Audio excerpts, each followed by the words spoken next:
ये दोस्तों आज का ये शानदार वीडियो का स्टार्ट करते हैं दोस्तों। सबसे पहले हम लोग जो 40 ऑब्जेक्टिव प्रश्न को दोस्तों समाप्त करेंगे, उसके बाद दोस्तों हम लोग 19 को सब्जेक्टिव प्रश्न को इसके बाद हम लोग देखने वाले हैं, ठीक है। दोस्तों वीडियो को अंत तक देखिएगा, जितना भी दोस्तों को जरूर शेयर कीजिए और अगर चैनल पर दोस्तों पहली बार चैनल को सब्सक्राइब कीजिएगा। पहला प्रश्न कहता है दोस्तों कि ऐसे सरकार या शासन व्यवस्था जिसकी सत्ता पर किसी प्रकार का कोई अंकुश नहीं होता है, कहा जाता है। ऐसी सरकार या शासन व्यवस्था जिसकी सत्ता पर किसी प्रकार का अंकुश नहीं होता है दोस्तों, उसको हम लोग निरंकुशवाद कहते हैं, ठीक है। इसका ऑप्शन का इसका राइट आंसर होगा। 2 नंबर का प्रश्न कहता है मतदान के अधिकार को क्या कहा जाता है, तो मतदान के अधिकार को दोस्तों हम लोग मताधिकार कहते हैं, ठीक है। मताधिकार यानी ऑप्शन का खा इसका राइट आंसर होगा। और जितना भी दोस्तों उनको जरूर शेयर कीजिए और अगर दोस्तों चैनल पर पहली बार चैनल को जरूर सब्सक्राइब कीजिएगा। 3 नंबर कहता है दोस्तों वास्तिल किले का पतन कब हुआ, तो वास्तिल किले का दोस्तों पतन कब हुआ था, जब आपका फ्रांस की क्रांति हुआ था, यानी कि 1789 में, ठीक है। 1789 इसका ऑप्शन इसका राइट आंसर होगा। और 4 नंबर का प्रश्न कहता है दोस्तों 1815 में आयोजित वियना सम्मेलन की मेजबानी किसने दी थी, तो 1815 में आयोजित वियना सम्मेलन की मेजबानी दोस्तों जो आपका मेटरनिख ने दिया था, ठीक है। 4 यानी कि ऑप्शन का राइट आंसर होगा। 5 नंबर का प्रश्न का था दोस्तों लिब्रे क्या था, तो लिब्रे दोस्तों ये क्या, तो एक मुद्रा है, तो कैसा मुद्रा है, तो फ्रांसीसी मुद्रा, ठीक है। इसका ऑप्शन इसका राइट आंसर होगा। 6 नंबर का था दोस्तों गांधी इरविन समझौता कब हुआ था, गांधी इरविन समझौता दोस्तों आपका कब हुआ था पता है? नहीं पता जान लीजिए 5 मार्च 1931 को हुआ था, ठीक है। 5 मार्च 1931 को। और जो लाइक नहीं किया वीडियो को लाइक, चैनल को सब्सक्राइब जरूर कीजिएगा और बेल नोटिफिकेशन कॉल पर सिलेक्ट कर लीजिएगा। 7 नंबर का था दोस्तों कि गांधी जी को पहली बार राष्ट्रपिता कहकर किसने संबोधित किया था, तो गांधी जी को दोस्तों सबसे पहले राष्ट्रपिता कहकर सुभाष चंद्र बोस ने संबोधित किया था, ठीक है। ऑप्शन इसका राइट आंसर होगा। नेक्स्ट दोस्तों 8 नंबर का प्रश्न कहता है गीतांजलि किसकी रचना है, तो गीतांजलि दोस्तों ये आपका रविंद्रनाथ टैगोर का रचना, ठीक है। यानी ऑप्शन का इसका राइट आंसर होगा। नेक्स्ट बढ़ते हैं 9 नंबर का था कि हिंदुस्तान सोशलिस्ट रिपब्लिक आर्मी की स्थापना किसने की, तो दोस्तों इसका जो है राइट आंसर ऑप्शन यहाँ पर घाइस का हो जाएगा, ठीक है। भगत सिंह ने किया था, ठीक है। चलिए 10 नंबर का प्रश्न कहता है भारतीय संविधान कब बनकर तैयार हुआ, दोस्तों भारतीय संविधान 26 नवंबर 1949 को बनकर तैयार हुआ और लागू कब हुआ था, ठीक है। नीचे कमेंट सेक्शन में कीजिएगा तो भारतीय संविधान लागू कब हुआ था। अगर भारत का निवासी है दोस्तों और ये नहीं पता तो क्या पता, नीचे कीजिएगा कमेंट, ठीक है, जल्दी से, ठीक है। चलिए अभी 11 नंबर का प्रश्न कहता है दोस्तों आपके घर में एक दूध देने वाली गाय है, तो आप इसे किस प्रकार का संसाधन मानते हैं, तो मेरे घर में दोस्तों मान के चलिए एक दूध देने वाली गाय है, तो हम इसे दोस्तों जैव संसाधन मानते हैं, ठीक है। चलिए 12 नंबर कहता है कि जिस भूमि पर खेती की जाती है उसे क्या कहते हैं, तो जिस भूमि पर दोस्तों खेती किया जाता है उसको हम लोग क्या कहते हैं, तो कृषि योग्य भूमि कहते हैं, ठीक है। खेती होता है कृषि योग्य भूमि कहेंगे, ठीक है। चलिए अब 13 नंबर कहता है दोस्तों कि बांगर और खादर किस मिट्टी का प्रकार है, तो बांगर और खादर दोस्तों जलोढ़ मिट्टी के प्रकार है, ठीक है। दोनों आपका जलोढ़ मिट्टी के प्रकार है, ठीक है। चलिए नेक्स्ट दोस्तों 14 नंबर का प्रश्न कहता है संयुक्त वन प्रबंधन की 1988 में औपचारिक शुरुआत किस राज्य से हुआ, तो औपचारिक शुरुआत दोस्तों 1988 में संयुक्त वन प्रबंधन का जो शुरुआत है दोस्तों ये उड़ीसा राज्य से हुआ, ठीक है। चलिए नेक्स्ट दोस्तों 15 नंबर का प्रश्न करता है वन विभाग के अनुसार कुल वन क्षेत्रफल का 1/3 हिस्सा किस वन का है, तो 1/3 हिस्सा दोस्तों आपसे भी रक्षित वन का है, ठीक है। ऑप्शन का इसका राइट आंसर होगा। 16 नंबर का था दोस्तों भारत के 5% धनी लोग कितने प्रतिशत गरीबी लोग के बराबर संसाधन का उपयोग करते हैं, जो 5% है दोस्तों ये धनी लोग होता है, ये 25% गरीबी लोग का धन का उपयोग कर लेते हैं, यानी ऑप्शन का इसका राइट आंसर होगा, ठीक है। चलिए 17 नंबर का था दोस्तों पश्चिमी राजस्थान में वलसा जल संग्रहण की रीति किस प्रकार से कम हो रही है, आखिर क्या कारण दोस्तों जिसके कारण पश्चिमी जो राजस्थान में वलसा जल संग्रहण होता था वहां कमी हो रहा है, यानी कि वहां पर क्या होगा सालों भर से क्या हो जाएगा वर्षा जल संग्रहण है कि सालों भर उसका जो है वर्षा यानी कि यहाँ पर जल जो है उपलब्ध करा जाए, मतलब कि इंदिरा गांधी नहर से 12 जल सुविधा से क्या हो रहा है, तो पश्चिमी राजस्थान में वलसा जल संग्रहण की रीति कम हो रही है, ठीक है। वहां पर 12 मास जो है जल का उपलब्ध कराया गया है, ठीक है। चलिए अब 18 नंबर का था दोस्तों सिंचाई ने कई क्षेत्रों में निम्नलिखित में से किसे परिवर्तित कर दिया है, तो सिंचाई ने कई क्षेत्रों में दोस्तों फसल प्रतिरूप को परिवर्तित कर दिया गया है। 19 नंबर प्रश्न का था दोस्तों प्रचुर मात्रा में जल उपलब्ध होने के बावजूद भी जल दुर्लभता कैसे होती है, तो जल दुर्लभता का मुख्य कारण दोस्तों औद्योगिक कचरे और रसायनों से जल की गुणवत्ता में कमी, ठीक है। ये अगर जल में घुल जाएगा तो पूरा जरा से जल का कमी यानी कि जल खराब हो जाएगा, ठीक है। यानी कि ऑप्शन का राइट आंसर होगा। 20 नंबर का था दोस्तों नदियों पर बांध बनाने से क्या नहीं होता, तो नदियों पर बांध बनाने से कभी भी सूर्य ग्रहण नहीं लगता, ये आपको पता होगा, ठीक है। ये तो साइंस का नियम है जी, साइंस में कहेगा कि सूर्य कैसे लगता है सूर्य ग्रहण, ठीक है, चंद्र ग्रहण कैसे लगता है, क्या सही बात है ना, हाँ सर। 21 नंबर का था यूएनडीपी के अनुसार किसी देश के विकास को आंकने का अधिकार आधार निम्नलिखित में से कौन सा है, तो यूएनडीपी के अनुसार दोस्तों हम लोग जो प्रति व्यक्ति आय, लोगों का साक्षरता दर, ठीक है, लोगों का शिक्षा स्तर और लोगों का स्वास्थ्य स्तर, यानी कि ऑप्शन इसका घा इसका डी इसका राइट आंसर होगा, ठीक है। और जो लाइक नहीं किया दोस्तों वो जल्दी से लाइक करके चैनल को सब्सक्राइब करके बेल आइकन को प्रेस कर लीजिएगा। 22 नंबर का प्रश्न था विश्व बैंक की विश्व विकास रिपोर्ट 2017 के अनुसार क्या, तो वे देश जिनके प्रति व्यक्ति आय $12,056 प्रति वर्ष या उससे अधिक होता है तो वह समृद्ध देश में आता है, सही बात है। वे देश जिनके प्रति व्यक्ति आय 995 है तो वह उससे उससे यह कम है तो दोस्तों वो निम्न आय वाले देश में आता है, ये आपका सही यानी कि ऑप्शन गाय इसका राइट आंसर होगा, खा दोस्तों इसका राइट आंसर है, ठीक है। चलिए अब 23 नंबर का प्रश्न कहता है दोस्तों, प्रति व्यक्ति आय को क्या कहते हैं? तो प्रति व्यक्ति आय को दोस्तों हम लोग औसत आय कहते हैं। ठीक है, ऑप्शन का इसका राइट आंसर होगा। 24 नंबर का प्रश्न कहता है, इनमें से कौन सी भावी पीढ़ी के कल्याण को परिभाषित करता है? तो भावी पीढ़ी के कल्याण को परिभाषित कौन करेगा? तो धारणीय विकास करेगा। ठीक है, धारणीय विकास ऑप्शन का गाइस का राइट आंसर होगा। ठीक है, 25 नंबर का प्रश्न कहता है दोस्तों, क्या कहता है कि सेवा में इनमें से किस तरह की गतिविधियां शामिल है? तो सेवा कौन कर रहा है? तो परिवहन के दोस्तों माध्यम से आपको सेवा कर रहा है, संचार के माध्यम से और बैंकिंग के माध्यम। परिवहन से एक स्थान से दूसरे स्थान, संचार से दोस्तों आपका बातों को पहुंचाता है, और बैंकिंग से आपको पैसा लेन देन कराता है, यानी कि इसका गाइस का राइट आंसर होगा। ठीक है, चलिए 26 नंबर का था दोस्तों, जीडीपी का विस्तारित रूप निम्नलिखित में से कौन सा होगा? बहुत इंपॉर्टेंट प्रश्न दोस्तों, वीडियो को अंत तक देखिएगा। जीडीपी का विस्तारित रूप दोस्तों होता है सकल घरेलू उत्पाद। ठीक है, सकल घरेलू उत्पाद। चलिए अब 27 नंबर का प्रश्न कहता है दोस्तों, नरेगा 2005, ठीक है, ग्रांटीय रोजगार गारंटी अधिनियम 2005 के अनुसार सरकार द्वारा गारंटीकृत रोजगार के दिनों की संख्या कितना है? तो दोस्तों यहाँ पर एगो आपका ये वाला होगा, ठीक है, 120 होगा। तो यहाँ पर जो इसका राइट आंसर दोस्तों, इसका जो 100 दिन हो जाएगा। ठीक है, 100 दिन तक का रोजगार उपलब्ध है, और कितने दिनों तक दोस्तों उसका रोजगार मिलता है? तो 100 दिनों तक। और अगर 15 दिनों तक, 15 दिनों के अंदर उसको रोजगार नहीं मिलता तो वह बेरोजगारी के भत्ते का शिकार होता है। और नरेगा दोस्तों ये कितने जिलों में लागू हुआ था? नीचे कमेंट कीजिएगा, सभी का आंसर आना चाहिए। ठीक है, नरेगा कितने जिलों में लागू हुआ था, इसका आंसर कमेंट में कीजिएगा। ठीक है, 28 नंबर कहता है दोस्तों, सवेतन छुट्टी का प्रबंधन किस क्षेत्र में होता है? तो सवेतन, वेतन के साथ छुट्टी कहाँ मिलता है? तो संगठित में, यानी कि जो सरकारी काम करता है। ठीक है, प्राइवेट में असंगठित हो जाएगा। ठीक है, चलिए अब 29 नंबर का था दोस्तों, अल्प बेरोजगारी उस अवस्था में पाई जाती है जब लोग क्या? तो जब लोग अपनी कार्य क्षमता से कम कार्य होते हैं, तब इसको अल्प बेरोजगारी हम लोग कहते हैं। ठीक है, चलिए 30 नंबर का प्रश्न आता है, उत्पादन और उपभोक्ता के बीच कौन स्थापित संबंध कौन स्थापित करता है? उपभोक्ता और उत्पादन और उपभोक्ता के बीच दोस्तों तृतीय क्षेत्र का स्थापित करता है, संबंध स्थापित करता है। ठीक है, चलिए 31 नंबर का प्रश्न आता है कि नियंत्रण एवं संतुलन की व्यवस्था का संबंध सत्ता के साझेदारी के निम्नलिखित में से किस रूप से है? तो ये दोस्तों सत्ता का क्षैतिज वितरण से है। ऑप्शन का इसका राइट आंसर होगा। लाइक नहीं किया दोस्तों, अभी तक लाइक नहीं किया तो एक बार वीडियो को लाइक कर लीजिए। 32 नंबर करता है, 7 आकर संघ बनाने का उदाहरण निम्नलिखित में से कौन सा देश का है? तो ये संयुक्त राज्य अमेरिका का है। ठीक है, ऑप्शन का गाइस का राइट आंसर होगा यूनाइटेड स्टेट ऑफ, ठीक है, यानी कि संयुक्त राज्य अमेरिका। अब कहता है दोस्तों 33 नंबर का प्रश्न कहता है, भारत में विकेंद्रीकरण के तहत कई ग्रामीण पंचायतों को मिलाकर किसका गठन होता है? कई ग्रामीण पंचायतों को मिलाकर दोस्तों पंचायती समिति का गठन होता है। इसका घास का राइट आंसर होगा। 34 नंबर का प्रश्न कहता है दोस्तों, सत्ता का विकेंद्रीकरण में निम्न में से कौन शामिल है?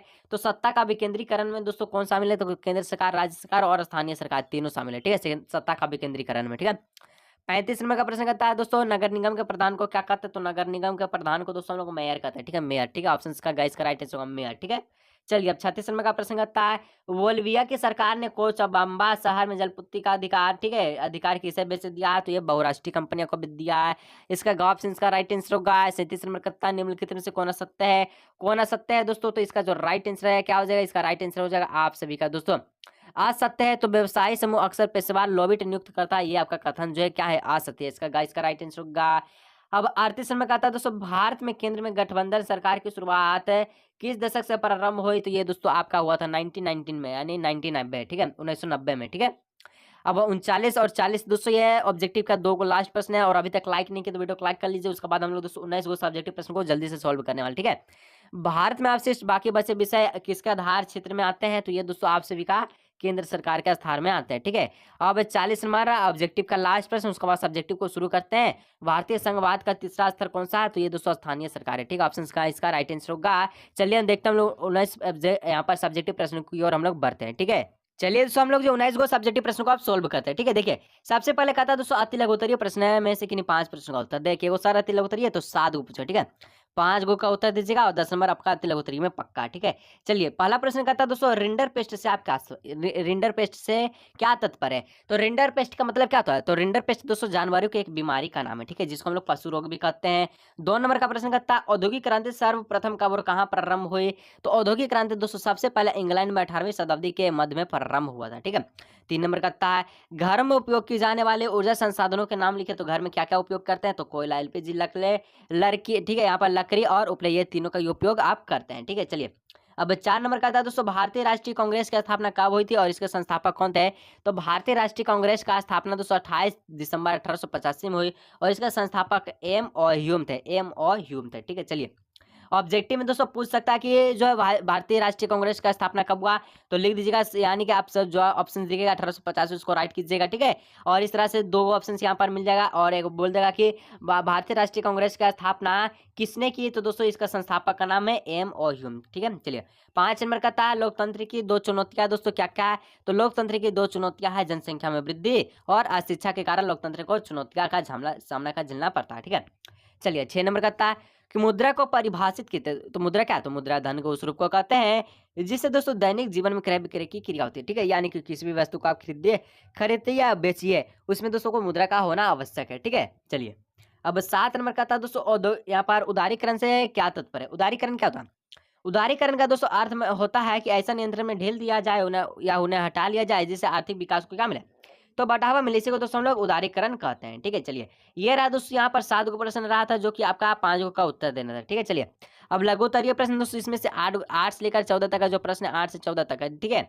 इसमें 7 गो प्रश्न रहेगा, 5 गो का उत्तर दीजिएगा, 15 नंबर आपको आते लघुत्तरीय में पक्का, यानी लघुत्तरीय में, ठीक है। चलिए 8 नंबर का प्रश्न कहता है दोस्तों वैश्वीकरण से आप क्या समझते हैं, तो विभिन्न देशों के बीच परस्पर संबंध और एकीकरण की प्रक्रिया को वैश्वीकरण कहते हैं, और वैश्वीकरण के आज विश्व में विभिन्न देशों के बीच वस्तुओं और सेवाओं का, तकनीकों का तथा श्रम का आदान प्रदान होता है। यानी कि दोस्तों अगर वैश्वीकरण जो है, वैश्वीकरण क्या, तो वैश्वीकरण दोस्तों ये विभिन्न देशों के बीच के परस्पर एकीकरण के संबंध को क्या करता है, तो जुड़ाव करता है, इसी को हम लोग वैश्वीकरण कहते हैं। और वैश्वीकरण के कारण दोस्तों आज जो है क्या होता है, तो विश्व के विभिन्न देशों में वस्तु और सेवाएं जो आपस में क्या होता है, आदान प्रदान किया जाता है, ठीक है। चलिए दोस्तों नेक्स्ट दोस्तों 9 नंबर का प्रश्न कहता है ब्रिटेन की महिलाएं ने कामगारों ने, ठीक है, स्पेनिंग जेनी मशीन पर हमले क्यों किया, तो स्पेनिंग जेनी मशीन पर दोस्तों ब्रिटेन की महिलाओं ने हमले क्यों किया था। और सबसे मोस्ट इंपोर्टेंट दोस्तों एक प्रश्न है दोस्तों आप सभी से कि स्पेनिंग जेनी मशीन का आविष्कार कब हुआ था, सभी का आंसर नीचे कमेंट मारें दोस्तों। अगर जिसका आंसर आता है तो समझिए कि वो 20 मार्च को सामाजिक विज्ञान में 80 में 80 दोस्तों वो जो है फार क्या जगह, यानी कि पक्का करके आने वाला। तो कीजिएगा कि स्पेनिंग जेनी मशीन का जो आविष्कार है कब हुआ और किसने किया दोस्तों, तो किसने किया था हम बता देते हैं, जेम्स हारग्रीव्स ने दोस्तों किया था। और कब किया था इसका आविष्कार नीचे कमेंट कीजिए, ठीक है। देखिए उत्तर में लिखना है बेरोजगारी के भय से महिलाएं नए प्रौद्योगिकी का विरोध करते थे। आज स्पेनिंग जेनी मशीन से आने से उन्हें अपना रोजगार छीन जाने का भय सता रहा था, इसलिए ब्रिटेन की महिलाएं ने कामगारों ने स्पेनिंग जेनी मशीन पर हमला किया, ठीक है। यानी कि जो स्पेनिंग जेनी मशीन दोस्तों ये क्या, इसके आने से जो ब्रिटेन की जो महिलाएं जो रोजगार करती थी यानी कि काम करती थी, उनको डर था कि जो मशीन के आने से उनका जो काम जो है हटा जाए, यानी कि काम से उन्हें हटा ना दिया जाए, जिसके कारण उनको रोजगार से बहुत ज्यादा भय था। इसीलिए दोस्तों वो जो क्या ब्रिटेन की महिला ने स्पेनिंग जेनी मशीन पर हमला किया था, ठीक है।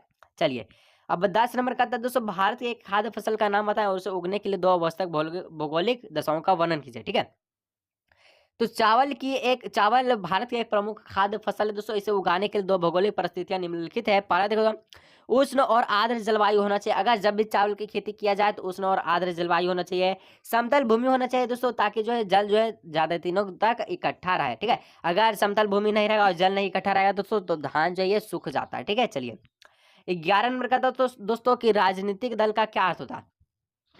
देखिए लोगों का एक ऐसा संगठित समूह जो चुनाव लड़ने और राजनीतिक सत्ता हासिल करने के उद्देश्य से कार्य करता है, उसे राजनीतिक दल कहते हैं। प्रत्येक राजनीतिक दल का कुछ नीति और सिद्धांत होता है। जब दोस्तों राजनीतिक दल हम किसको कहेंगे, तो ये एक संगठित समूह था दोस्तों, लोगों का, बहुत सारे लोगों का संगठित समूह था जो चुनाव भी लड़ता है और राजनीतिक सत्ता को दोस्तों हासिल भी करता है, इसी को राजनीतिक दल कहता है। और इसका जो राजनीतिक दल है ये नीति और अपने सिद्धांत पर कार्य करता है, ठीक है। प्रत्येक राजनीतिक दल का कुछ नीति और सिद्धांत होता है। चलिए नेक्स्ट 12 नंबर कहता है लोकतंत्र किस रूप में एक उत्तरदायित्व शासन है, बहुत इंपॉर्टेंट है दोस्तों। अगर प्रश्न में दोस्तों अगर आपको कुछ भी पॉइंट समझ में आ रहा है और तो एग्जाम में आप कुछ भी लिख सकते हैं, यानी कि इससे रिलेटेड दोस्तों लोकतंत्र से रिलेटेड आप कुछ भी लिख दीजिएगा, आपको नंबर अच्छा खासा मिल जाएगा, ठीक है। पूरा नहीं मिलेगा फिर भी मिल जाएगा, अगर आप यही चीज लिख के जाते हैं तो पूरा नंबर मिल जाएगा। इसलिए कहते हैं दोस्तों समझना जरूरी है, ठीक है। और जो लाइक नहीं किया वो वीडियो को एक लाइक करके चैनल को सब्सक्राइब कर लीजिएगा, ठीक है। देखिए उत्तर में लिखना है लोकतंत्र में जनता खुद अपने सरकार का चुनाव करती है, इस प्रकार वह जनता का प्रत्येक जवाबदेह और उत्तरदायित्व होती है। क्या जो लोकतंत्र में दूसरा कोई चुनाव होता है, नहीं सर। लोकतंत्र में सरकार जो है कौन चुनता है, जनता जो है, जनता है जो सरकार को चुनाव करते हैं, जिससे क्या होता है जनता जो सरकार है उसके प्रति जवाबदेह उत्तरदायित्व होता है। लोकतंत्र में जनता सरकार के कार्यों की जानकारी लेती है तथा विरोधी दल को आलोचना करती है, वो इस प्रकार लोकतंत्र में एक जिम्मेवार सरकार का क्या होता है, गठन होता है, ठीक है। चलिए 13 नंबर प्रश्न करता है कि अतिरिक्त मुद्रा वाले लोग और जरूरतमंदों के बीच बैंक किस तरह से मध्यवर्ती यानी कि बीच की भूमिका निभाता है, आपको बताना। देखिए अतिरिक्त मुद्रा वाले लोग अपना अतिरिक्त धन को बैंक में जमा करवा देता है, जहाँ से उन्हें ब्याज मिलता है और धन भी सुरक्षित रहता है। जिसका पास ज़्यादा पैसा रहेगा दोस्तों ये क्या करे, तो बैंक में जमा करता है, बैंक में जमा करता है, जिसके कारण उसको जो है इंटरेस्ट मिलता है दोस्तों, यानी कि प्रत्येक 3 महीना पे दोस्तों उसको कुछ ना कुछ ब्याज भी मिलेगा और उसका धन जो है सुरक्षित रहेगा, कोई भी चोरी चमारी से डर नहीं, ठीक है। और बैंक उस जमा राशि को ऋण देने के लिए प्रयोग करती है, जिससे ज़रूरतमंद दोस्तों गरीब किसान है या कोई भी है जो अपना कारोबार स्थापित करना चाहता है, उसको उचित दर पर क्या होता है, ऋण मिल जाता है। और इस प्रकार बैंक है जो अतिरिक्त मुद्रा वाले लोगों और जरूरतमंदों के बीच क्या करता है, मध्यस्थता की भूमिका निभाता है, ठीक है। चलिए 14 नंबर का प्रश्न करता है, विश्व व्यापार संगठन के 2 देशों को लिखे। विश्व व्यापार संगठन कब हुआ था, नीचे कमेंट कीजिएगा। जो पूछे दोस्तों ऑब्जेक्टिव के लिए इंपॉर्टेंट क्वेश्चन है, ठीक है, बहुत इंपॉर्टेंट है, नीचे कमेंट कीजिएगा, ठीक है। और विश्व व्यापार संगठन के किन्हीं 2 देशों को लिखना, चलिए हम लोग लिख देते हैं 2 देश, सिंपल सा। तो विश्व व्यापार संगठन के 2 देश निम्नलिखित है, तो वस्तुएं और सेवाओं के उत्पादन एवं व्यापार का प्रसार करना, और दूसरा जो है दोस्तों पर्यावरण का संरक्षण एवं उसकी सुरक्षा करना। वस्तुएं सेवाओं का उत्पादन का एवं प्रसार करना और पर्यावरण का संरक्षण एवं उसकी सुरक्षा करना, ठीक है। चलिए नेक्स्ट दोस्तों दीर्घ उत्तरीय प्रश्न है, इसमें दोस्तों आपको टोटल 15 से लेकर 19 तक का प्रश्न पूछेगा, जिसमें से 5 को में से 3 को का जवाब दीजिएगा और 15 नंबर आपको यहाँ पर दीर्घ उत्तरीय में पक्का होगा। चलिए 15 नंबर का प्रश्न कहता है G77 से आप क्या समझते हैं, तो चलिए हम लोग देखते हैं कि G77 विश्व के विकासशील देशों का एक ऐसा संगठित समूह होता है, ऐसा समूह था जो अपनी अर्थव्यवस्था को तेजी से गति करने के लिए संगठित हुआ है, और इनका उद्देश्य दोस्तों संसाधनों पर नियंत्रण रखना है, जिससे उन्हें आर्थिक विकास में सहायता मिल सकेगा, कच्चे माल का सही दाम मिल सके तथा अपने तैयार मालों को विकसित देशों के बाजार में बेचने के लिए अच्छी पहुंच मिले, ठीक है। संयुक्त राष्ट्र में यह विकासशील देशों के हितों की बात रखने वाला सबसे बड़ा गुट है, जिस 77 के ब्रिटेन वुड्स की जुड़वा संतानों की प्रतिक्रिया के रूप में भी देखा जा सकता है।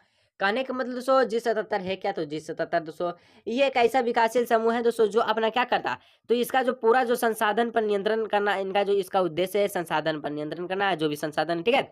और इसमें दोस्तों कच्चे माल का सही दाम मिल सके और तैयार मालों को विकसित बाजारों में देशों में बेचने के लिए क्या अच्छी पहुंच मिल सके, ठीक है। चलिए 16 नंबर का था दोस्तों, लोकतांत्रिक शासन व्यवस्था के यहाँ पर समझ विस्तार की चुनौतियां क्या है, तो लोकतांत्रिक शासन व्यवस्था के समझ दोस्तों विस्तार की चुनौतियां अनेक है।